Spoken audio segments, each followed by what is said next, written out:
में दे दो, अगर झूठ बोलता हूं तो रोक देंगे मुझे। रुक जाओ, खड़े हुए, रुक जाओ, तसल्ली पकड़ लो। 3 घंटा तेल लेकर के खड़ी हो गई वो। आपने कहा मैं इस मकान को गिराऊंगा, उसने कहा कि तो मैं आत्महत्या करूंगी, क्योंकि उसकी जिंदगी भर की कमेर उसमें लग चुकी थी। जिस समय पे कॉलोनी कटती है उस समय पे कोई रुकावट नहीं। 8 साल बाद जाकर के जब ये परेशान हो जाते तब इन पर कार्रवाई होती है, उस कॉलोनाइज पर कोई कार्रवाई नहीं होती। हमारा आपसे ये कहना है कि ये डर के साए में क्यों जिए। हमने जिम्मेदारी ले ली है इनकी। भारतीय किसान यूनियन है, राजनीतिक टिकैत ने जिम्मेदारी ले ली, भरी पंचायत में कह रहे हैं हम। आप में ताकत है तो आप एक ईंट हलाओ, इनकी इलाज हम करेंगे। रोज डरते हैं बेचारे, रोज नोटिस जाते हैं इनके यहां, रोज आपकी गाड़ियों से आते हैं जेई और लेखपाल कि तुम्हारा अवैध है, गिरेगा नहीं तो सेटिंग करो। कब तक डरते रहेंगे ये त्योहार मनाने के मूड से नहीं बैठे, ये इस मूड से बैठे कि हमारी छत बचा दो, हमारा त्योहार बन जाएगा। क्या अपराध कर दिया इन्होंने अगर नोएडा में आकर के ये बच गए तो?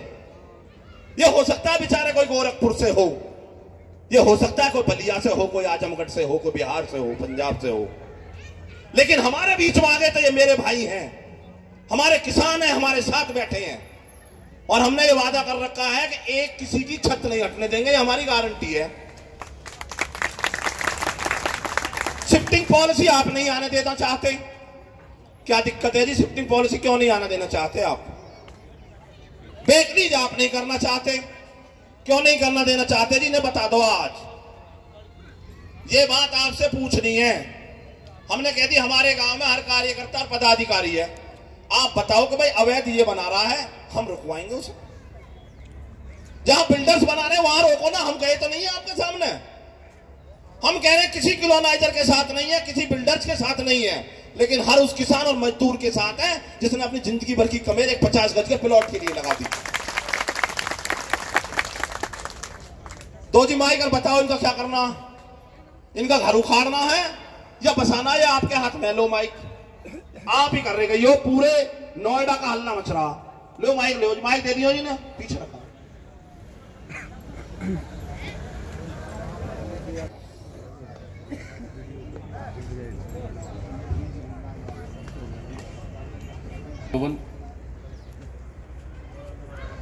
पहली बात तो यार ये आक्षेप कि बड़े बाप का बेटा है। मैं भी आपके बीच में आया हूं और हम जनसेवा ही करने के लिए आए हैं। हमारी मजबूरी एक थी, एक काफ़ी अर्जेंट मीटिंग लगी हुई थी जिसको लगातार हमें अवॉइड कर रहे थे, लेकिन ये हुआ 15 मिनट के लिए बहुत ज़रूरी है। और वो मीटिंग बैकलीज के मुद्दे पे थी। किस मुद्दे पे थी बताइए किसान भाई? बैकलीज के मुद्दे पे। मैं बता रहा हूँ आपको ना, बैकलीज के मुद्दे पे मीटिंग थी। उसी मीटिंग को करने लगे, वो 15 मिनट के बजाय 20 मिनट 25 मिनट हो गई, 30 मिनट हो गई, शायद बढ़ के 1 घंटे हो गई। मैं कहीं गया तो नहीं, मैं आपके बीच में बैठा हूँ। अब रात भर कहिए, हम रात भर बैठे रहेंगे, रात भर बात करेंगे आपसे, कल भी बात करेंगे। ऐसा नहीं कि मैं कहीं चला जा रहा हूँ। ठीक है जी, ये तो इन्होंने क्लियर कर दिया कि रहेंगे हमारे साथ ही। तो पवन तुम्हारे साथ तो हमेशा ही है यार, आपके साथ के अलावा कब नहीं है। रही बात सलारपुर के मुद्दे को उठाया इन्होंने। सलारपुर में जिस जमीन पे प्लॉटिंग हो रही है, प्लॉटिंग करते समय भी रोका जाता है, प्लॉटिंग करने के बाद भी रोका जा रहा है। ऐसा नहीं कि रोका नहीं जाता है। सलारपुर में मैं खुद एक जगह गया था जहां पर कई सारे प्लॉट्स बन रहे थे और एक घर पूरा बन चुका था, एक घर थोड़ा बन चुका था।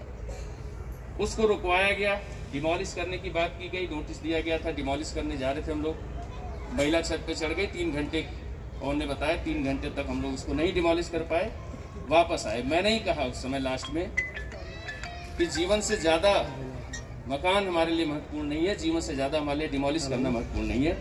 अगर महिला छत पे चढ़ गई है और कोई समस्या आ रही है तो डिमोलिशन आज ठीक नहीं है, नहीं करेंगे। फिर वहां हम लोगों ने रोक दिया लोगों को कि भाई जिन लोगों ने नहीं बनाया है आप लोग मत बनाइए। आप लोग कम से कम समझ जाइए। तो उन लोगों ने बताया कि साहब ने जमीन खरीद लिया है किसी से, चलिए ठीक है, हम लोग क्या करें, न बनाए तो न बनाइए। लेकिन आपको जान के आश्चर्य होगा कि मानते नहीं, उसके बाद भी लोगों ने बनाया। वहां पे एक दिन कुछ मूर्ति भी स्थापित हो रही थी, वो भी वर्क सर्किल ने हटवाया था। उसके बाद में 2-3 और मकान छोटे छोटे और यहाँ तक बन गए, फिर यहाँ तक बन गए, फिर छत एक 2-3। तो ये सतत प्रक्रिया चलती रहती है, हर स्टेप पे रुकवाते हैं। जिन गरीब भाइयों ने वहां जमीन लिया है, अगर उनके दृष्टिकोण से सोचें तो उन्होंने जमीन खरीदी है, वो अपने पार्ट पे सही है। उन्होंने जमीन खरीदी है, मकान बना रहे हैं। प्राधिकरण की तरफ से सोचिए, प्राधिकरण के अपने नियम कानून है, उस नियम कानून के दायित्व में सभी अधिकारी बंधे हुए हैं, वो अपने दायित्व का निर्वहन करते हैं, अपने दायित्व की बात करते हैं। तो दोनों स्तर से अपने अपने कार्य होते हैं, कोई ऐसा नहीं। रोकने की बात है, हर स्टेप पे रोका जाता है, लेकिन लोग मानते नहीं है। ओएसडी साहब, ये तो मैंने सुनो मेरी बात, ये सुन रखी है हमने। आप अपना फर्ज अदा कर रहे हो, ये अपना कर्म कर रहे हैं, वो सब सुन रखे हैं हमने।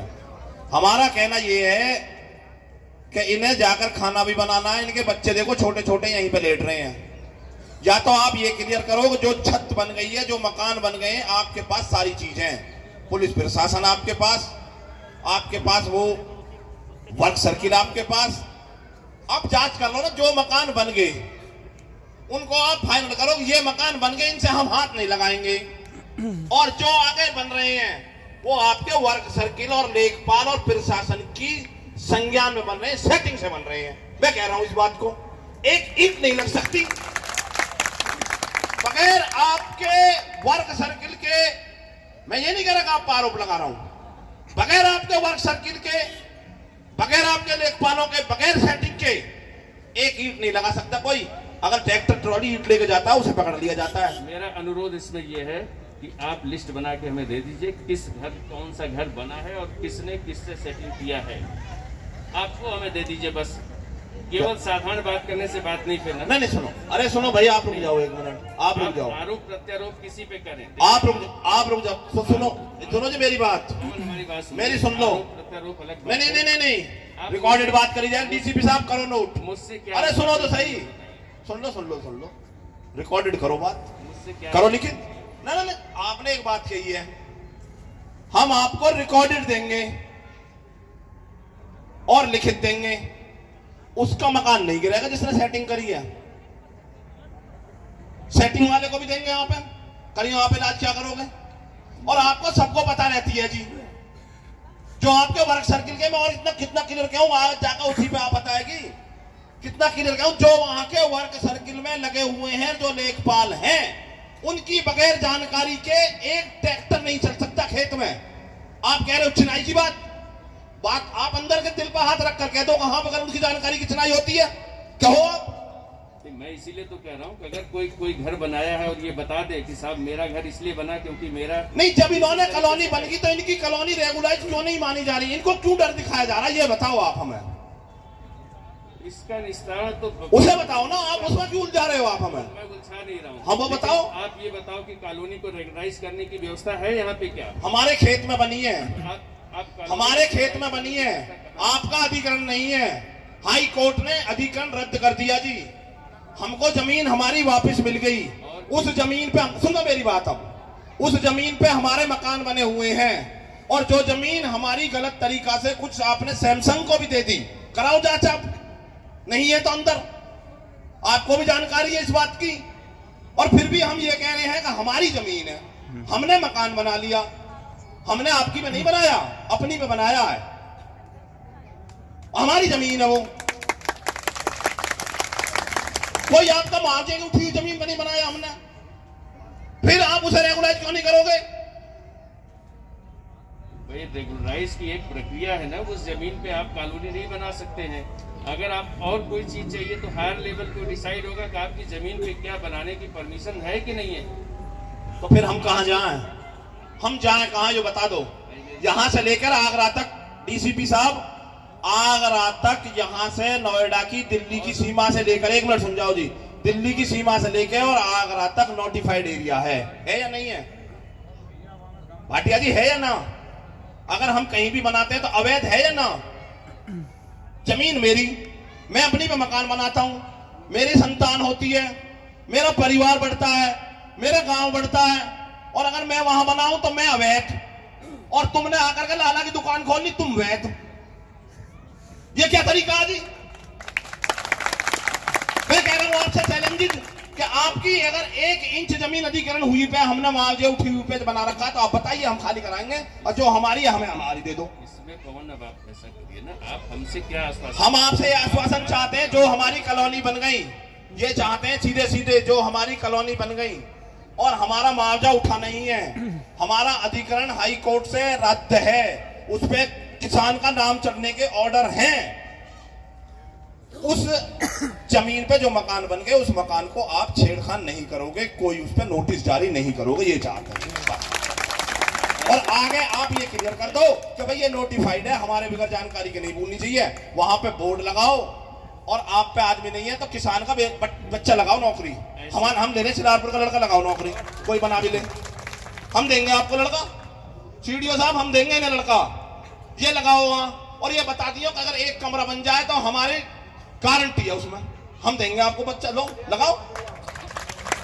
ऐसे आप किस घर की बात करें, जो घर बन चुके हैं या जो घर अभी आधे हैं? या जो घर बन चुके हैं उनकी कह रहे हैं हम, और जो नहीं बने उन्हें रोको, खूब उन पे इलाज करो, उनकी जमीन होएगी, वो कागज दिखाएंगे, नोटिफाइड होएगी, उसका इलाज करेंगे, आपसे नक्शा पास कराएंगे, वो बात की बात है, उस पर हम कुछ नहीं कहना चाहते, हम ये कह रहे हैं जो मकान बने हुए हैं वो टच नहीं होने चाहिए, ये कह रहे हैं। ऐसे पवन बात समझ लो, जो घर बन चुके हैं उनके बारे में आपकी बात सही है, उनको हम लोग भी डिमोलिश नहीं कर रहे हैं। पिछले डिमोलिशन में मैं बता दे रहा हूँ, पिछले डिमोलिशन में मुझे आप बोलने दीजिए, मुझे मालूम है कितने घर तोड़ गए हैं, कितने घर टूटे हैं, मुझे बताने दीजिए। पिछला डिमोलिशन जो हुआ था, बूढ़ा में शायद टीम गई थी, बूढ़ा के बगल में सलारपुर में भी गए थे, 4 घर टूटे, 4 घर टूटे। बता रहे हैं कौन भरपाई करेगा, मेरे पास लोग, आप सभी लोग आए भी थे, 4 घर टूटे हैं। नॉर्मली पूरा मकान जो बन जाता है उसको नहीं डिमोलिश किया जाता है, लेकिन सुनिए भाई रुक जाओ, आप जवाब उल्टा मत लो, हमने एक चीज बता दी, घुमाते रहो आप। अगर तुम्हें ये है कि पंचायत जल्दी समापन करनी है तो एक शब्द है, जो मकान बन गए उनके हाथ नहीं लगेगा, ये आप हमें आश्वस्त करें।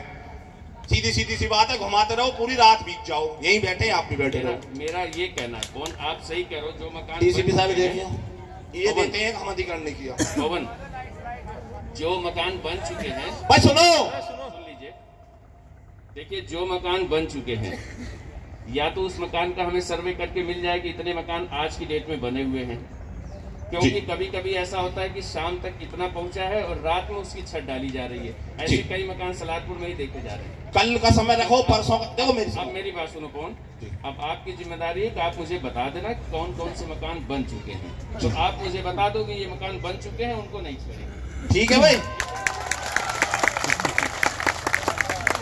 सुनो सुनो सुनो सुनो भाई सुनो, जिम्मेदारी बहुत बड़ी चीज है, सुन लो, ये सुन लो पवन, ये जिम्मेदारी आपके ऊपर ही होगी, आप हमें बताएंगे। ओएसडी साहब, आप ही के ऊपर ही जिम्मेदारी, आपने बड़ी जिम्मेदारी दे दी। सुनो मेरी बात, मैं बता दे रहा हूँ, अपना कोई भी अपनी कमेटी बना करके निश्चित कर दो, नहीं, और एक दिन मैं बता रहा हूँ, आपको जिम्मेदारी दे दिया, कमेटी आप बनाए। अब मैं वहाँ कहाँ बैठा रहूंगा जी, मैं बताता रहा हूँ, डीसीपी साहब का गलत बता रहा हूँ मैं कह रहा हूँ आप एक कमेटी भेज दो मेरे साथ में, मैं उसे पूरा आकलन करके लिखित करवा दूंगा, लिख दो आप। लगा दूंगा, आपके साथ लगा दूंगा, लगा बस लगा दूंगा, ठीक है। सुन लो, ठीक है, अब आपकी ही जिम्मेदारी रहेगी, ठीक है, देखते रहिएगा कि बाकियों का भी न बने। नहीं बनेगा। बहुत बहुत धन्यवाद। देर आए दुरुस्त आए। लेकिन सुनो आप अगली बात, हाँ शिफ्टिंग पा जाते हैं, ग्रेटर नोएडा अथॉरिटी से ओएसडी साहब आ गए हैं। बहुत बढ़िया कह दिया आपने, बहुत, लेकिन लेट में कही, बहुत देर, बहुत करवा रहा हूं, अभी करो भाई, ये तरीका गलत है।